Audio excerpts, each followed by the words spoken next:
Welcome back to the Please Remain Calm podcast. This is our third episode. My name is Ben Gonzalez. This is my brother over here. What's up? What's up, man? Danny. All right. Hot intro. Again, coming in off the presses, you guys. It's our third show. We're still getting used to how we're doing this. You might be listening to the first two and be like, hey, there's a lot of shit these guys are forgetting to do. I listen to podcasts all the time. We're working on it. We're getting there. You know what I mean? It's a work in progress, but we're getting used to it. What we do here is we are both entertainers, but we also work as paramedics. Basically, we're both licensed paramedics. I'm a working comedian. My brother is a working actor. I work currently doing 911 administration, kind of. EMS admin is what it's referred to as. But what we do here is we have people come on the podcast. We have guests come on who have been involved in real incidents, real 911 incidents, whether they were the person responding, whether they were the person who was responding to the call, or the call was about them, for them, witness, I don't know. We break down the call. We break down what happened. We go through it with them. And in some cases, we're going to have people who were firefighters or cops who were working on the other side of the call, and we go through it with them. Danny? Yeah, thanks, Ben. Yeah. I'm Danny Gonzalez. Been a firefighter paramedic with the city of Los Angeles for 17 years. Been a paramedic for 18. So today, I guess that was a pretty good intro. Kind of getting right into the story that we're going to be talking about today, which is the Las Vegas shooting. Just a quick synopsis of what happened that night. On the night of October 1st, 2017, this asshole, I'm not even going to say his name because he's a piece of shit, opened fire on a crowd of concert goers at the Route 91 Harvest Music Festival on the Las Vegas Strip in Nevada. He killed 58 people that night, wounded 413 with his gunshots. And with the ensuing panic, people scrambling out of the way and, jumping over things to get out of the way to avoid getting shot, brought the injury total to 869 people that night. Wow. Which is crazy, man. So this guy, this scumbag, was a 64-year-old man. He's from Nevada. He fired more than 1,000 rounds of ammunition from his suite on the 32nd floor of the Mandalay Bay Hotel that night. The shooting occurred between 10:05 and 10:15 p.m. Pacific Standard Time.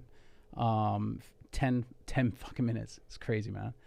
About an hour later, police were able to make entry into his room. They found him dead from a single gunshot wound to the head, self-inflicted. And still, we were talking about this on the way in here. Still, nobody knows why the fuck this guy did that. Nobody knows. No. So our guest today was there that day.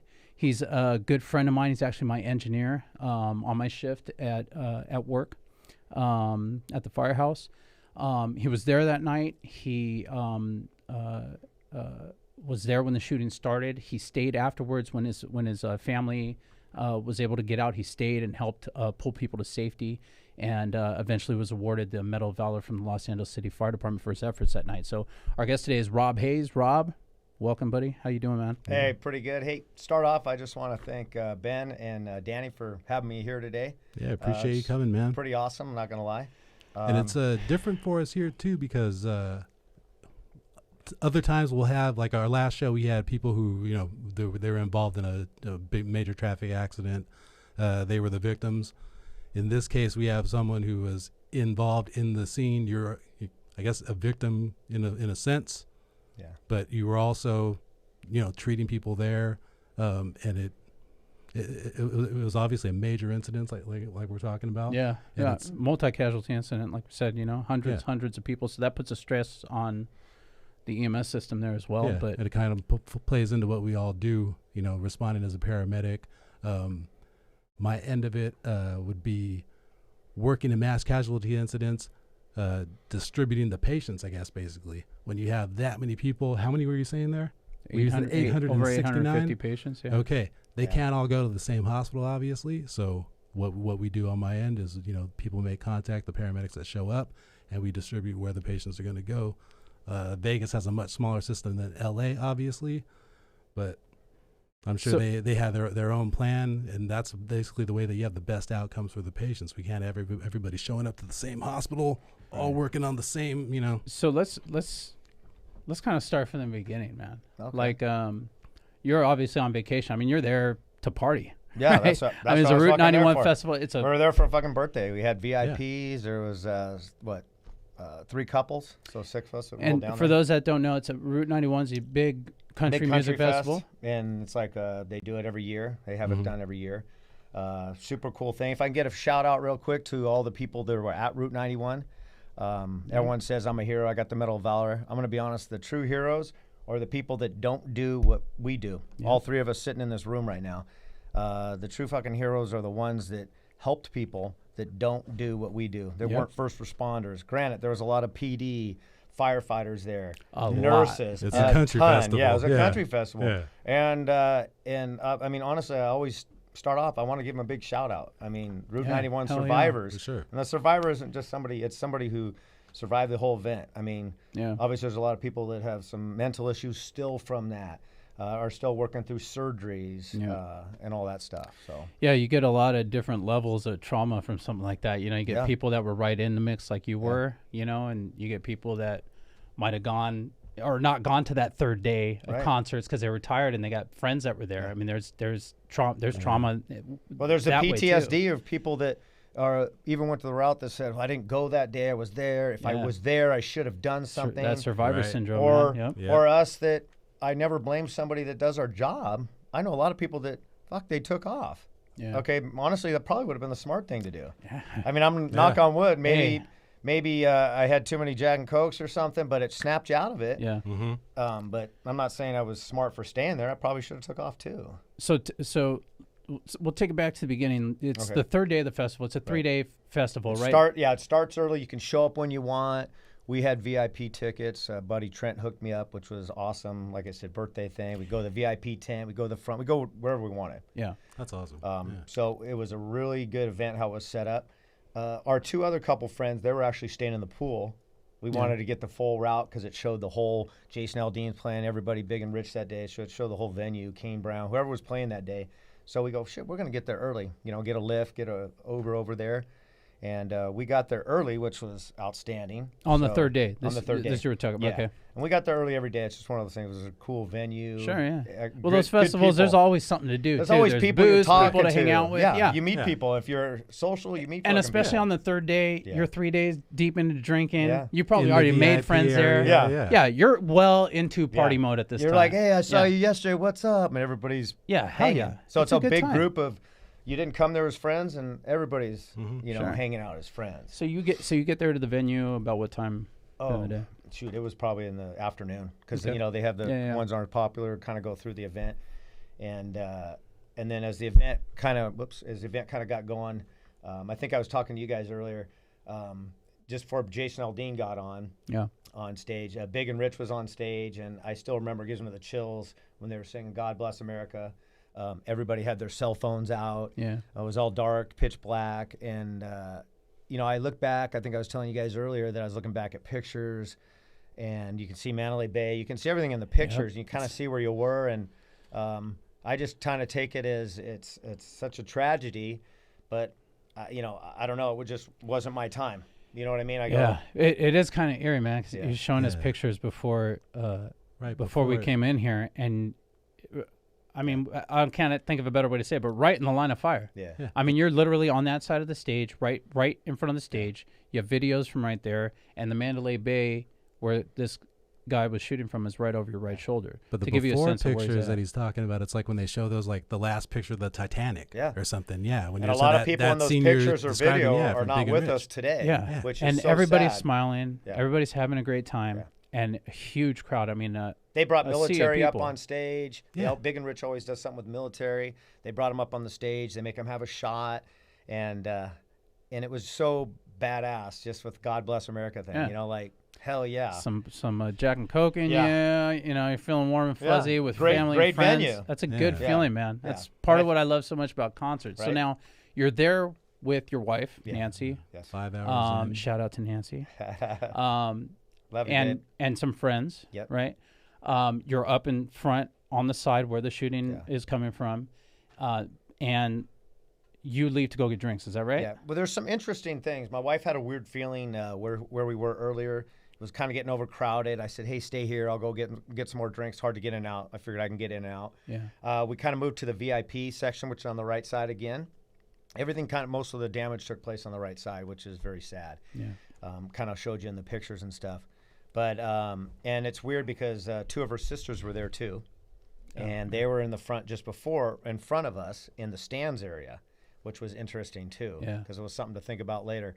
But it basically happened like if you kind of want to give me the gist of it, like the third song in with Jason Aldean, I kind of showed you a video. There kind of been a couple shots. Everybody started getting down. I kind of was like, it's not gunshots. I know gunshots. Yeah. You know, come Plus, on. it's the last thing you expect. It's the last to thing hear. you're thinking of. Right. I mean, the very last thing, my buddy Derek, who's a scout for the White Sox, even though I'm a Dodger fan, he's a big dude, and he stands up and he's like, fuck, that ain't gunshots. Yeah. And then we could hear stuff start tinging, ping, bouncing off of shit. And people start screaming. So by that time, there's like a first wave that went through. Yeah. And didn't last very long. I was like, okay. And it almost sounds like firecrackers. Yeah. Or like It maybe sounded, like lights popping so off. Honestly, or what I something. said is I go, fuck no. You know what that is? That's the speakers and shit. I mean, we're talking some big speakers from the band. And people really aren't responding to it. Not this really. whole first round of shooting. No, everyone first just round. kind of stood there for a little while like it was part of the show. And then the second spot shooting and then Jason Aldean kind of got down on the stage and he was gone. And then my wife Michelle got down. I still remember they're laying under a kind of a round table. And so you're still there with them at this point? I'm still there with them at that point. Okay. And someone screamed, I think somebody's hit. And then my buddy Derek, I don't know where they went. Derek, Trent, and Raquel, they took off. They were smart. Yeah. They, boom, took off. Man. Can't blame anyone that did that. And I'm going to be honest, the first thing I thought of, I know it's kind of sounds fucked up, but you guys probably remember the big shooting we had downtown, which was like a movie. The guys were in flak jackets. Yeah. The LAPD officers, they robbed a bank. LAPD's North Hollywood. Yep, North Hollywood, yeah. They were shooting and bullets were bouncing off of them. Mm-hmm. So the first thing in my mind was, shit, this is bullshit. I can't send them that way. I know there's exits. Yeah. You know, firemen, police, you always kind of look for exits. Right, just some bullshit. Now even more so. But I'm thinking I don't want to send them that way because, fuck, it sounded like the shit was coming from that way. Yeah. And I didn't want to send them behind me and have them shot. And where you're at right now, you guys are under a table? I'm still standing up like an idiot, and I hear somebody say somebody shot, so I told them to stay there. I probably took, 10, 15 steps down this little walkway, and that's where I came upon my first casualty.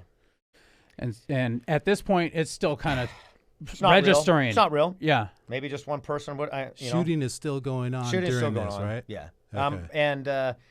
And I'll tell you, we're in like the third wave of it at this point. Maybe the second wave. Okay.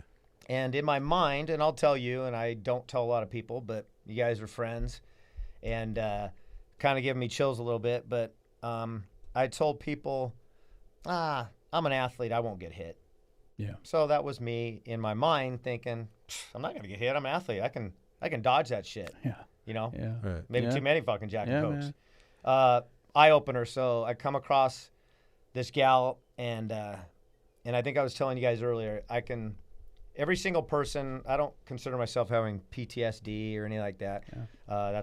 I'm not saying people don't, but I always say we're kind of fucked up anyway.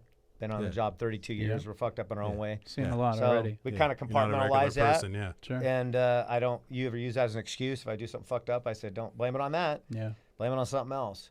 But I remember grabbing her, and her boyfriend was looking at me in the eye. I remember she was wearing black cowboy boots, a little dress, and I remember trying to grab her. And in my mind, there's this big VIP tent. In my mind, I'm like, this is going to be my multi-casualty setup. Right. That's what we're trained, right? Right, yeah. This is where I'm going to put them. Set up your That's what I'm thinking, not thinking that maybe she's just the only one. Yeah. So I'm trying to grab her, and not to get graphic or something, but I honestly didn't know where she was shot. I couldn't tell you. Trying to grab her, and I remember her boyfriend say, watch your head, watch your head. I'm thinking, okay. And as I'm bringing her up, the fucked up part is, I'll never forget this, as I'm bringing her up, and I look down, and my wife and Michelle look up at me as I'm carrying a dead body by them. And my immediate reaction was, get the fuck out of here. Yeah. And I just looked at them, and my wife looked at me, and I honestly didn't see her probably 5.5 hours later. Yeah. And they took off, and I put her down under the tent area, and then proceeded after that to check every probably 15 to 20 bodies. And like I said, running across, they had the grass infield, which was an astroturf. Yeah. And I think one of the most eerie things was, in my mind, I was like, well, what could I do? So I'm checking the bodies. We're doing what we normally do. We're going to check for a pulse,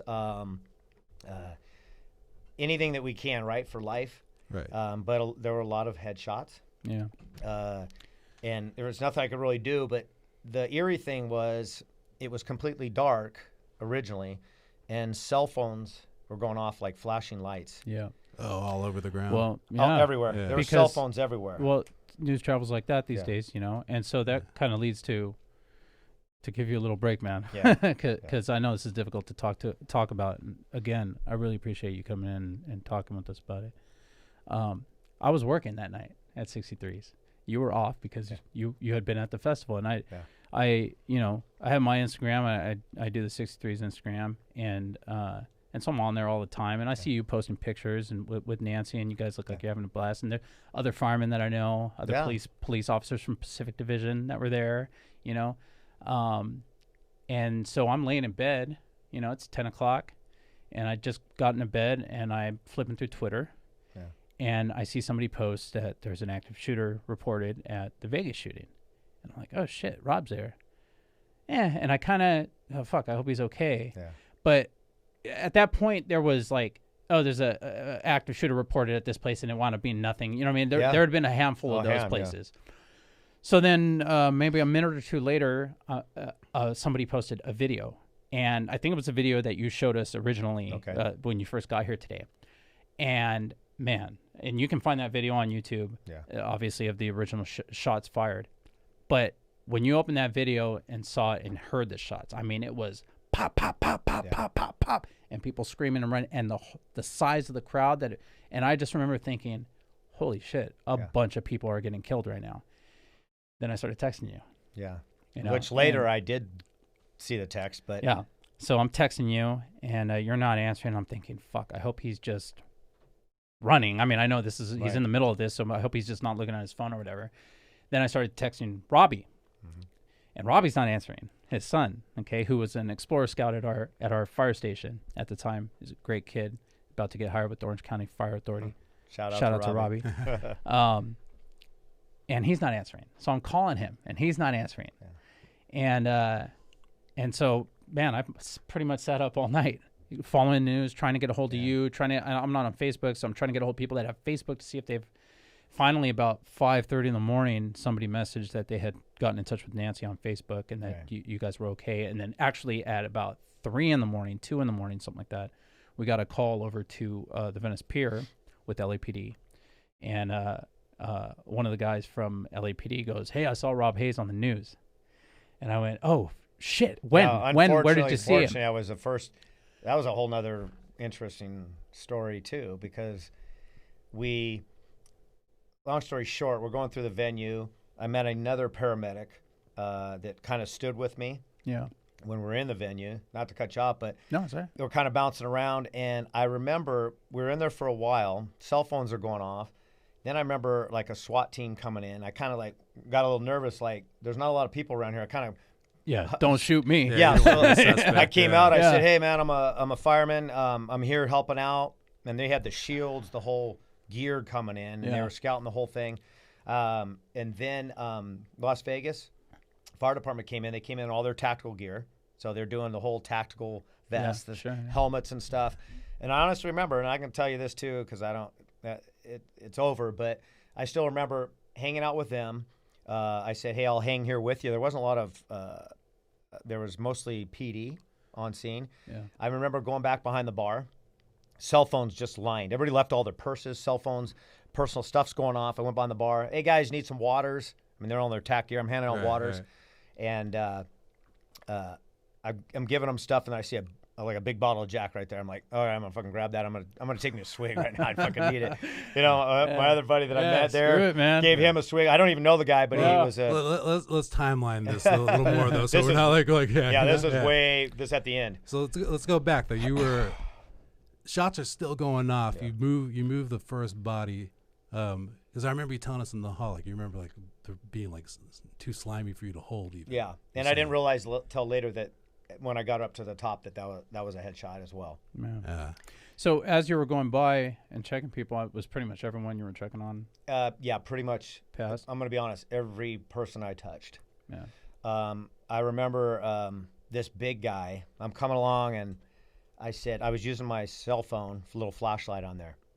And I came upon a gal I still remember was wearing her denim shorts, cowboy boots, some standard country stuff. And I said, hey, I'm a fireman. You know, is she hurt? What can I help you? And I still remember this big dude grabbed me and says, help her. So as I took a look at her, I'm looking at her, and I realized she's shot in the head. And he was cradling her. And I said, hey, man, she's passed, man. She's gone. And he said, you know, fucking help her. And yeah. And he's grabbing me, and I'm like, hey, man, just grab her and get her the fuck out of here. And you're still trying to. Yeah, but he held me for a second, really forceful, and you know, he didn't know what to do. But I still remember the look on him. I still remember he had like a red beard, you know, full beard. Yeah. And he grabbed her, and he actually took her out. But everybody I came to, there was not one person that I touched that was actually living. I've talked about that in the past, man, with people. You know, how you see a lot of shit as a paramedic. You know, as a firefighter in your day too. Yeah. You know, all the time on the job. You see, I would compare the things that we've seen to soldiers at war. Absolutely. You know, if you accumulate it all over time. Yeah. And through it all, the hardest thing for me personally to deal with has been watching sudden death. Yeah. Unexpected shootings, you know, watching family, you know, basically grieve. Yeah. I mean, sorrow, like deep, pure sorrow. You know what I mean? Like that's a crazy emotion to watch happen. Yeah, it is. It's something that it's something that I feel like humans aren't like naturally able to deal with. Right. You know what I mean? It kind of makes you a little bit crazy to watch that happen, man. Not to witness over and over like that. Yeah. Yeah, it takes that type of thing, you know, and I can see it in your eyes talking here, man. And I have things like that I think about too that are vivid memories in my mind. Yeah, you never forget. You never forget that stuff, dude.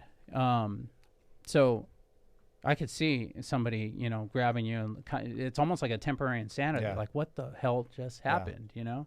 And just so we're all clear on this is through the field, the AstroTurf in front of the stage, and you're saying it's pitch black? Yeah, during and then this, eventually somebody hit the light switch, and there were some lights in there, like a football field, not as bright. Had the shooting stopped when you were going through the field? No, there was still going. There was still some going. Like I said, fortunately, I wasn't really thinking as far as like, honestly, I said, I'm an athlete, I'm not going to get hit.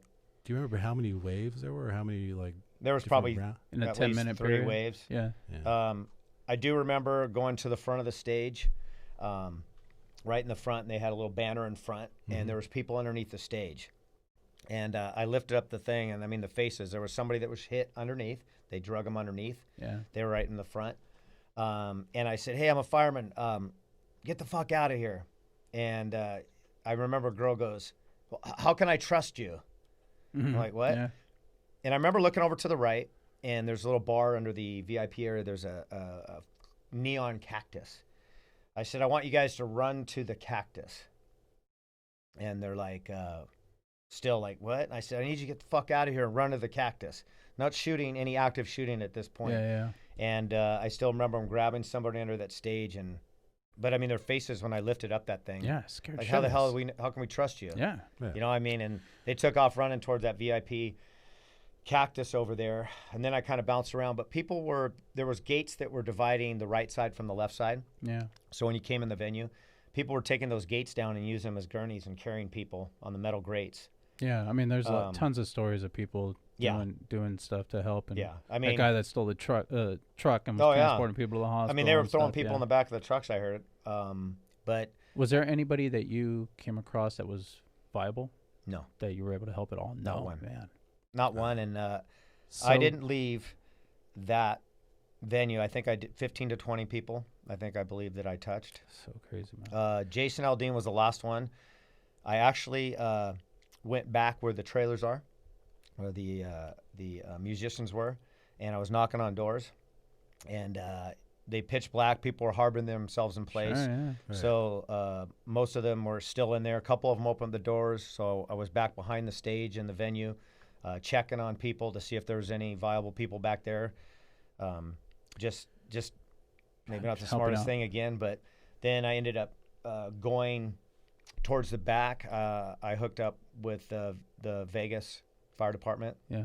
And we were doing checks.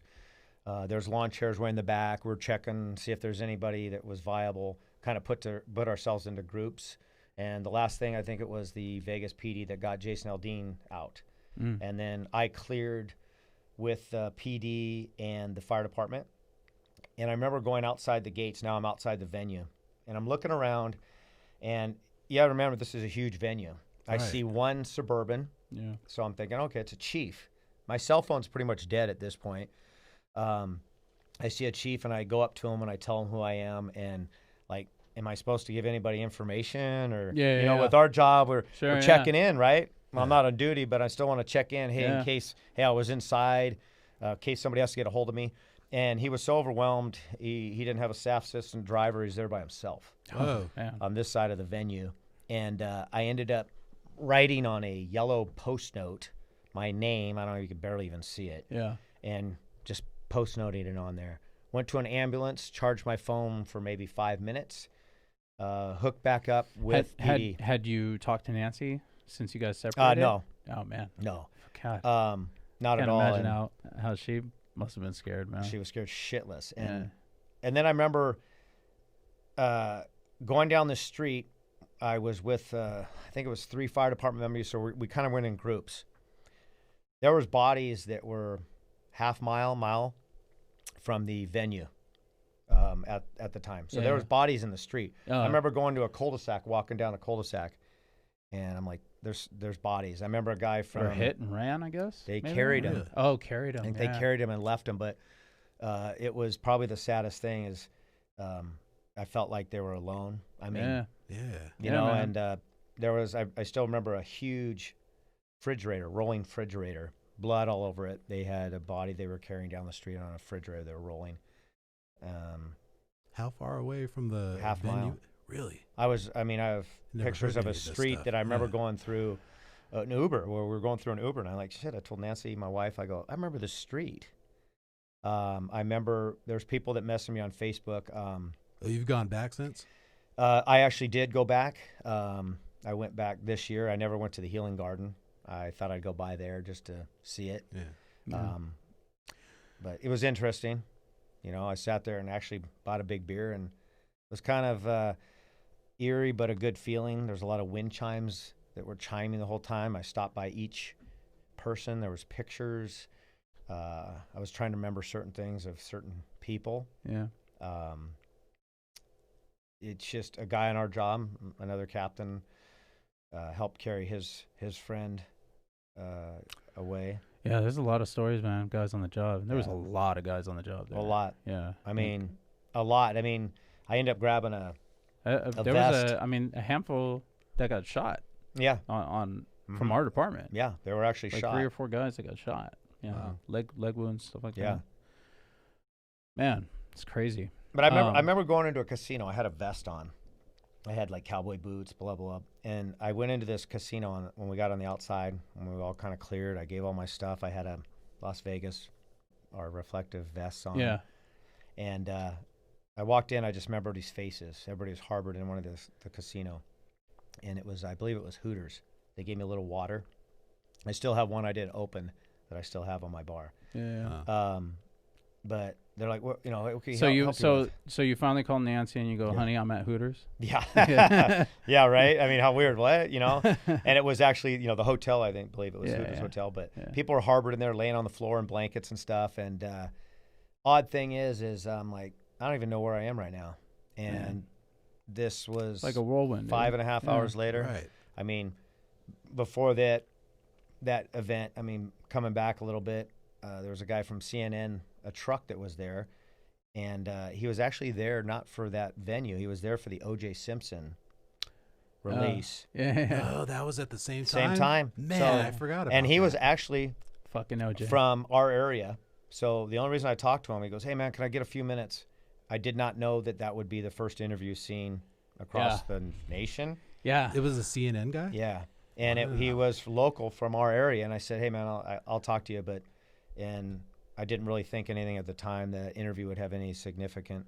Well, dude, I'll tell you, everybody at the station knew you were okay because of that interview. Yeah, I was going to say, it was a huge weight off of. Yeah, we were literally, dude, because I got up and I'm like, hey, there's a fucking shooting going on at this concert that Rob and Nancy are at. And we were fucking up, dude. We were up trying to keep track of what's going on. And then, it was like 3 a.m, something like that. Yeah. We ran there, and I forget who it was, but somebody was like, hey, I saw Rob on the news. We're like, oh, shit, what was he okay? Was he saying? Yeah, he was getting a little interview. And that's my phone was blowing up after that. Yeah. And I literally, the streets were shut down. It was the eeriest fucking thing that I can picture right now. And we were staying at this condo that I got. And I kind of looked in the distance. I left there, and I'm going to be honest, I just started walking. There's no taxis. There's no shit. Yeah. And I you made mean it out of the Hooters. Yeah, okay. Out of the Hooters fucking place. And I just started walking, and all of a sudden I just ended up at our place. Never fucking been there in my life. Yeah. Except to stay there the last 2 days. I You remember walked straight to the place that you were staying. And I still remember walking in there, and my wife Nancy was sitting in the lobby. She wasn't even in the room. And probably just lost my shit right there. Yeah, man. But she was sitting in there waiting the whole time, just not really knowing, you know. Yeah, scary. Because you hadn't spoken to her at all. No, because I couldn't. I actually charged my phone for a few minutes in one of the ambulances that were there. Yeah. But I remember walking in, which I'll never forget. And then we just kind of went to the room and just honestly watched the news all night. It was the weirdest shit ever. You know? Man.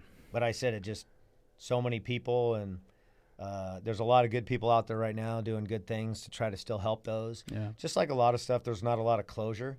You need to kind of, you know, it's kind of how it is with the fire department and police and military. You got to try to find your own peace. Yeah. Your own closure. You know, I can't rely on a clutch of, you know, I have PTSD, I have this, when it's a valued thing. People have had it. I know people, a lot of people had it. We all find things to do, you know, to put that away, but I still think sometimes talking about it's a good thing. Yep. That's why I'm here with you guys today. And appreciate you. Absolutely, man. It's you know? Getting things off your chest like that. Even then, the other thing, to relax, you probably like drinking and listening to country. Hell and yeah! Now this is you know, attached to drinking and listening. I mean, to I'm gonna be honest. There's forever, certain songs. Anything with Jason Aldean, Eric Church. I mean, we just went to the concert at the Staples Center. Anytime he plays anywhere, I go see him because it brings back certain memories, and I don't mean negative memories, because we all want to go, well, that song brings up something negative. To me, it brings up something positive to keep going. It's all about your family, your friends, and today was a good day because I woke up.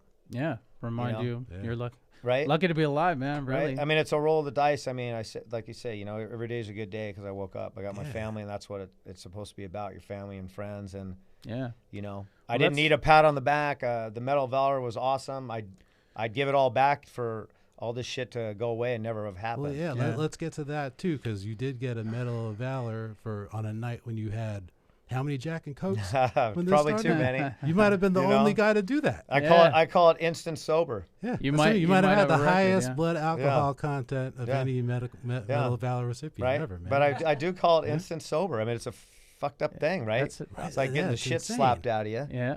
And then all through this, I'm thinking in my mind, okay, did my wife's 2 sisters make it out? Yeah, you have no idea. Yeah, I have no idea at this point. I know no idea about my 4 other friends. Yeah. And I'm going to be honest, they met up That's what they I was gonna actually say. When found did you actually meet? when Nancy and Michelle took off. Weird shit too. I mean, it's a huge venue. They went out the same exit and they found Derek. Michelle was my wife, and Raquel. They found him. They said, right "Where's outside. Rob?" Like, he's still in there. And my wife's like, "I got to go back." And they're like, "What?" You know. Yeah. And they Thank God and she then didn't, she didn't, and they just said, they're like, "What? What the fuck is he doing in there?" You know. I mean, I kind of go back on it because stuff's not. It's just certain things trigger my memory, and I remember she said, just let him go, let him go. So you're in there, you don't know what happened with your people, basically. Yeah. Shots are still going off. You're basically the first responder there. You're working it as you would work an incident. Yeah. The whole time while it's happening. You kick into muscle memory. You guys know. Yeah. It could be 3 a.m. You go to a fire, you go to a shooting, you go to your triage. a medical. Yeah. You do what you were trained for. Yeah. So you're doing this. What's the whole timeline when it's basically just you, Lone Ranger, before people start showing up? Well, I'm going to be honest. It was mass chaos. People are running, and there's people helping somebody. I mean, before it was other badges showing up. Oh, it seemed like eternity. Yeah. Before anybody went in there, the first people that went in there were, I mean, obviously the SWAT members, cops, but I'm sure there were some off-duty cops there. Yeah. Officers. And they have a certain amount of security. Yeah, and the security or was PD there, that are but assigned the security, to it. you know, they weren't carrying guns. But at the and same shit. time, if you look like I've stayed in Vegas since then, you could see when you're actually there and see the lot that it was at and where he was shooting from. Yeah. It's a good distance. And to not know where the shooting was coming from, you know what I mean? Like, especially at night with the lights of Vegas going on, I'm sure it took a certain amount of time to even figure out where the hell the shooting was coming from. And I'm going to be honest, for the third day there, and even I know it probably has nothing to do with it, but as I look up, even in certain pictures, I kind of was giving you guys a gist, but I'd look up and go, fuck, there's a light on in that window. It's been there the whole time. Yeah. And it never really clicked in. Just beforehand. You just noticed it. One, I'm looking up. Yeah. I'm like, well, that's interesting. I go, what the fuck? Maybe it doesn't mean anything. Maybe it wasn't his room. But I know he went through a shitload of glass. Yeah. He tried to hit something over by the airport. He tried to hit some big propane tank or something like that. Yeah. Right. And he was also looking at another venue first. There was another festival going on. I mean, we could talk all day about the theories about what was going on with this guy, but he's a piece of shit. Like Lollapalooza, I think it was, right? Something like that. In Chicago, he had rented. Yeah. But there's another one. Hotel room. Another over one there in Vegas. overlooking. Yeah. Life is another one in beautiful. Vegas. Yeah. So who the hell knows, man? I don't even. Like I said in the beginning, I don't even want to give that guy the time of day because he's. But there's no not closure with people because. Because why? Why? Give me something. Why? Yeah. And that gets to the heart of what I was talking about with the sudden death thing. You know what I mean? It's just like, fucking why? Yeah. Why did all this happen? I think that's why you see so many like support groups. Yeah. You know, because it's not people normal. There. It's not normal for somebody. Yeah, it's not too, normal. You know, we have the Route 91 support group. There's a lot of great people that are doing a lot of great things there, and you know, a lot of the concerts they'll get together and do. And I think it's good because there's no real way that you can figure out how to handle this. You know what I mean? If you're in a group setting, and that's a group for people for life. You know, they have a group that they can kind of talk to, social media. They can talk back and forth. Hey, how you doing today? I see stuff that pops up on my phone. I kind of read through it. I'm not real active in that, but support it because I think it's necessary. Yeah. Sure, they don't do the jobs that we do. They don't do what you do, man. You they know? haven't seen what you've seen. They don't have the coping mechanisms like we've developed over 20, 30 plus years. And we don't have a book on our coping mechanisms. Yeah. There's nothing that says, hey, if you do this, you'll forget all about the baby that you were doing CPR on. Yeah. You just Ben, go to the person that you came in the car accident. Yeah. There's no book on it. When you come on the job, you're like, hey, I'm 21 years old. I'm ready to kick ass. What do you want me to do? You know? So fast forward a little bit to, I want to talk a little bit about the Medal of Valor because, obviously, it's a sad event. It's something you wish had never happened. But the Medal of Valor is something in the fire service that is really revered. People that receive it, you get it because you risked your life I mean, to in an attempt to save somebody else's life beyond what you normally beyond are expected to do, over and above the Call of Duty, basically. So it's a pretty big thing, man, to get the Medal of Valor. How did that come about? How were you informed of it? I know that that it started at the captain level at our fire station, right? So and it does start at that. Like, I think somebody kind of nominates you, or it even went through the department first, because it went through, your members were at the Route 91 shooting, and obviously they don't just hand those things out. Sure, no, it's a whole. But it was a full investigation they went through. There was letters written from our front office, from some of the captains there, and kind of getting, they want to get. Obviously, I got 32 years on. They know me. Yeah. But they do a full-on investigation of your actions. Because there's different levels too. There's not just the Medal of Valor. There's a Medal of Merit, right? So, there's levels to it. So you could do something considered heroic, and through their whole investigation, they'll determine, hey, this was great, man, great thing you did, but it doesn't really get to the level of you could have. It's a full board, and they don't have your name. And the thing is I didn't understand it because I didn't really know. They don't know your name. No. Yeah, they don't want. They don't want any names because they have a certain people on the board. I mean, you could be someone on, Yeah. Yeah. So they don't want to say, oh, this guy's a really great guy, or hey, we're I don't like together. this guy. Yeah. So they give the actions, they do the investigation, then they present it to the board, and they all vote on it. So they'll all read through the actions that were taken, what they deem it as, and then they vote on it. Yeah. Whether it's 10 out of 20 or whatever it is, and that's how it kind of, whether it was unanimous or whatever, and they vote on it. Because I didn't really know. I didn't really know how that worked. That's how we don't do our job. Either, I mean, it's not something you do to think about while you're think about it. doing in my mind, who gets a Medal of Valor? Everybody who does our job. That's who gets it, and they don't. Everybody should get one. You know what it is? It's our badge that we wear every single day. Right. That's my Medal of Valor. See, I remember hearing a thing because we have an uncle who's on with county. He got a Medal of Valor back in the 90s, and he told us firefighters get it for doing cop shit. Cops will get it for doing firefighter shit. Yeah, it's very true. Right? Man. Yeah, the cops will get it for pulling someone out of a burning car. Out of a burning car. And we get it for he got it for tackling a guy with a gun. Yeah, on I an pulled a gun on them on an incident. Yeah, no shit, right? Yeah. It's shit you're not. Yeah. Because else everybody doing every fucking day. Our captain was involved with the fire, and he wound up getting the Medal of Merit. Yeah. Even though he almost freaking died at this fire and cut a couple of guys out. Yeah. But they were like, oh, well, you're trained to do all that stuff. You're trained to climb up this that is ladder out and of the cut these norm bars. right here. You went Forget above that and you beyond saved all these people. in an incident. That's an incident he was on. And I didn't even save Rob's, anybody. I didn't save anybody. Yeah, so I look back and I go, I didn't save anybody. Maybe I saved my. But you could have. My wife and it was your actions. What you were doing. But I said maybe I saved my wife and some friends or some people. I told them get the fuck out of here. I don't know. But I feel so weird that I didn't. You didn't know that as you were running through checking patients while this guy's still. But I have weird feelings about that I didn't save anybody. I'll be honest with you guys. I didn't save anybody. I don't get a deserved pat on the back. Yeah. There's people that actually save people in my mind. Yeah. Like did real shit. You know what I mean? Yeah. Everybody that I touched, unfortunately, was passed away.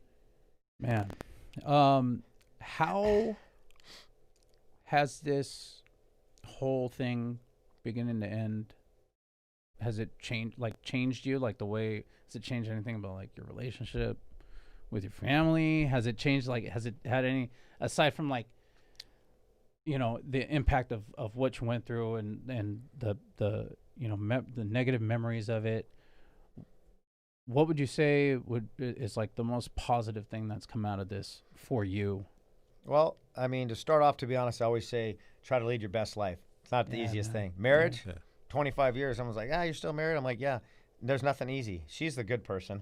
I'm going to be honest. You guys know, married, they're the good people. I just say, honestly, live for the day. Hey, you know what? You want to go do something? I got taught a long time ago. You want to go do something? Do it. Yeah. Tomorrow's not a promise.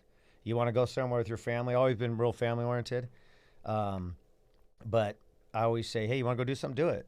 Do it. Don't say, you know what, one day I'm going to go do it. Sometimes some of the stuff that we do, even in our normal life, do I still get angry? Oh, hell yeah. But that's just life, right? I mean, marriage isn't easy. If it was easy, everybody would be doing it and be married forever. spend the most time I can with my kids and my family. Sometimes, we harbor things that sometimes maybe we shouldn't. Forgiveness is hard on some things. Yeah. Sometimes we're going to have to learn to work past certain things in our life. I got some things I got to work on too. But it taught me kind of like our job anyway, honestly, that I still feel as a fire department, police, military, you should have that mentality that we have, that no day is given to you. Yeah, for sure. And I always say today was a good day. And I always use this phrase that's not necessarily right, but it's our job. We go in every day, hey, my card wasn't pulled. Yeah. And even on, I have tattoos, but even the one I did on the Vegas one, the Route 91, the Live Strong, but I have playing cards on there, and my lucky number's 13. It's on there, and one of the cards has the 58 on it for the victims. Yeah. It was one of the things I wasn't going to do it, and I'm like, you know what, I am going to do it because it's something that I can do to honor them, and it makes me think about it. It's part of your life, man. Yeah. I mean, it's part of what's they tell us. Tattoos do tell a story, and that tells a story of a lot of stuff on me of my life, just like everybody knows. Yeah. But so this was a few years ago. You came back on the job afterward. You guys work in Venice. There's still shootings in Venice. Yeah. When you rolled on shooting since then, was it different for you? Honestly, it really wasn't. Same. It was the same. It's just what a trip, huh, man? It's your mind. I think honestly we're programmed. Yeah. Not just me, but that job, you're programmed. And I mean, my son just got hired by OCFA. As you guys know, he's a cadet for 6 years. I've got a lot of great cadets go through there, and he gets to carry on the tradition. My dad was LA City for 33 years. Your guys' dad, right? Yeah. LA City Fire. Yep. And my son went through medic school, the same thing, and he got hired at 19. He's 20 now. This week's his last week of the drill tower. I'm so fucking happy. Yeah. And yet a little anxious for him too, with all the stuff going on in the universe, I should say, right now. Yeah, dude. Right? Totally. So I kind of tell him the same thing. Just live each day. Live your life. You're going to see stuff that I never saw. We got all kinds of weird shit going on, but I know he's going to do good. And I know a lot of other cadets and people are going to do good, but you just got to wake up each day. It's got to feel great to see Robbie about to graduate, man, and just know that as long as he doesn't make any stupid mistakes, he's pretty much set for life. That's what I told him. I go, you're set. You're really set for life. I go, third generation, and even my grandfather was 33 years LAPD. Oh shit! Wow. I didn't know that. So I have over 90 years with the city of Los Angeles for my family. Wow, that's awesome. So super stoked, super awesome with that. Yeah, man, I'm excited for Robbie. To see that kid, I've seen him since he was 14. Yeah. Come up through as an explorer and grow into a man. He's taller than me now. You know what I mean? You were mentoring him as he went through paramedic school. But he was our intern on Rescue 63. He's a great kid. Oh yeah, he was your intern. Yeah, he was our intern. Yeah. Imagine that. I wanted to put him with some paramedics on your shift. Yes. I didn't even know you could do that. I guess you can pull some strings. Right? I wanted with the good paramedics. What's that like for you? It was awesome because any time I could spend with my son. But you had him in the house as a explorer too. As a cadet. So he was one of our explorers. So he's like a regular. Yeah. But here's the thing is I wanted my son with street sense, and I want him. Matt and Danny here work together awesome. I wanted a good group, and it gives me the chills too because I knew they weren't going to be easy on him, but they're going to teach him. The street side, the real side. There's two sides of when you're doing paramedics or fire department, and I wanted them to cover both. And I wanted him to have a good experience, and I knew that they would teach him the right way. And that meant a lot to me. Same with, I've sent another cadet. I sent, 3 cadets? Yeah, man. After medic school for you? And as much as it is extra work to teach these kids. And sometimes we're like, all right, Rob, we will teach us next. It's an honor, dude, that you think of us that way. You know what I mean? To trust your. I mean, we got a department. How many stations we have? Yeah, dude. To trust me and my partner Matt Cole's a great paramedic. Also, shout out to Matt. What's up, Matty? To trust us to teach Robbie, how to be a good paramedic. Yeah. Fuck, I appreciate that, man. And I just want to say that I think the man that Robbie's become, the story that you told us here today, dude. The person that I've known for years now. all this is just a testament to the kind of guy you are. You know, you talk about seizing the day and living the best life you can live. That's fucking Rob Hays, dude. Yeah, you want to have a good time with somebody who will give you the shirt off his back, and invite you in his home and treat you like family. That's Rob Hays right here, dude. So literally, the shit hit the fan. Yeah. He was walking. Even right, our boys trip. Danny knows the boys trips I do every year. Lake Havasu trips, our boys trip. Yeah. That's for everybody to let loose. Yeah. And you know how we do it. You let loose. It's have fun. It's family, but it feels family, like family. It feels like hanging out with your cousins, man. Yeah. Or your brother. Because you guys have been through shit together. Yeah. You know what I mean? Yeah. It's a crazy thing, the fire department, man. It's a crazy thing because I live with Rob and the other guys at the station as much, maybe a little bit more than I live with my kids and my wife, man. Yeah. And I know all their flaws. I know what their farts smell like. You know what I mean? I know. Everybody says a third of your life. I'm like, well, fuck, there's overtime. I go, you might be working 10 days in a row. Exactly. Who knows? Yeah. Right? Exactly. And what, just like Rob did in Vegas, whatever needs to be done, if there's a life to be saved, or if there's something, if a roof goes in and there's something I can do, whether it's not even, you don't even think about it. Yeah. You don't even think about it. You just react and do it. And I think that's what, after telling the story, that's what happened with you in Vegas. Yeah. And, you know, I just remember that night, dude, being so freaking worried for you, but being worried like if it was my brother out there at this thing. Right. You know what I mean? So I can't begin to tell you how relieved I was when I heard that somebody had talked to Nancy. How proud I was when I heard what you had done there and that you were receiving the Medal of Valor. I think it's awesome. And being in a fire family, I mean, you know, our dad did 32 years on the LAFD as well. I've been on for 17 now. I know how big a deal that Medal of Valor is. And to be at the end of your career and receive something like that, man, it couldn't have happened to a better guy. And how we doing on time? Are we? Yeah, we're right. I think we're. Yeah, we could. I mean, because this recap is insane. Yeah, dude. I mean, it's a crazy story, man. Numerous Jack and Cokes, then just snaps right out of it. Yeah, dude. Bullets flying. He's got nothing on. What did you say you were wearing? A vest? Oh, that was way later. You got the guns out? I was wearing a white T-shirt, baby. Huh? The white T-shirt.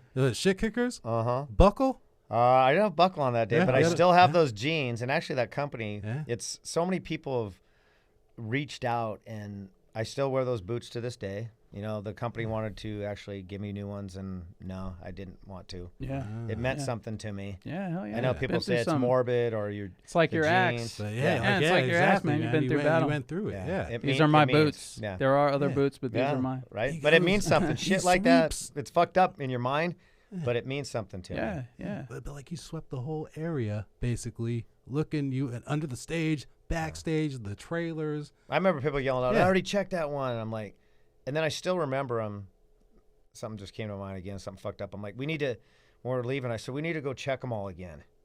Yeah, man. You know, I'm like thinking, we need to go check them all again. Maybe there's somebody still good. And I remember at one point, I found this little satchel or bag, and I started picking up cell phones thinking, maybe I'm going to turn these in to the PD. Yeah.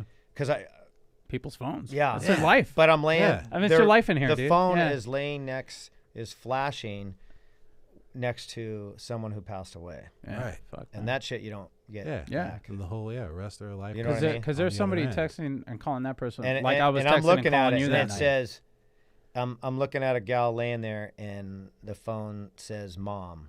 Oh my God. Her mom was calling her. That shit's fucked up. That'll stick with you, man. You know what I mean? You think of when I'm thinking, you think of weird shit like that. You're looking down on the phone, you look at it and I'm like, oh, what the fuck, mom or dad or somebody, and you're like, that's tough, man. It's not okay, tough. but your mind triggers certain things, and it is what it is at the end of the day, and we just do the best we can. Yeah, just like but like you said earlier, and for the people out there that might be listening to this that are struggling with something like this, talking about it, man. Yeah. Talking about it. Talk with your best friend. Go talk to anybody. It's one of the things. Just talk to anybody. Yeah. Talk to your best friend. Talk to your brother. Talk to anybody. Talk to, yeah. Or there's places you can reach out to talk to somebody. But, PTSD is a real thing. Even our department has a program. I mean, they reached out to us if I needed to. Yeah, dude. You look at the prevalence of suicide in the fire service and EMS. It's out there. It's big. So talking about it's big. We lose more every year than on the job now. It's crazy, man. From suicide. I mean, I can tell you. Man, I didn't know that. Yeah, we lose more from suicide than on death on the job now. It's it's a sad thing, man. But I really appreciate you coming and talking to us about it, sharing the story, dude. I love you. Love you too, brother. Yeah. Think we're good? Yeah. Yeah. All right, cool. All right. Thank you guys again. A big shout out to all the Route 91 survivors again. Yeah, totally, man. Do you want to drop any contact info for a Route 91 group or anything? Or there's a bunch on social media. Yeah, we can find Facebook, I'll look them up and I'll post it in. There's a lot of really good groups, a lot of really good people doing a lot of stuff, helping a lot of people, a lot of good events, and it's all volunteer. They're doing an awesome job. So keep up the good work. Cool, man. Sure. I guess we don't. We're not always gonna have a guest that has something to promote. Say like, hey, when does your thing come out? Yeah, right. Drop your Twitter and shit. Yeah. This is a private man. Ben, what you want still playing hockey? Softball. So I still do the Olympics and all that shit. All right, on, man. Yeah, I remember our dad Hell did that too. Yeah. All right. Thank you for listening. You can follow our podcast at PRC Pod on Instagram. We got the YouTube and Twitter started soon. Danny, where can they follow you? Danny Gonzo 34. That's on Instagram and Twitter. And you can follow me at Ben9Humor, Ben number 9 Humor, like benign tumor. And as always, the opinions expressed here are ours and ours alone. They do not reflect the Los Angeles City Fire Department or the LA County Department of Health. Appreciate you guys listening. Please follow us, like and subscribe, all that shit. Thank you. Thank you.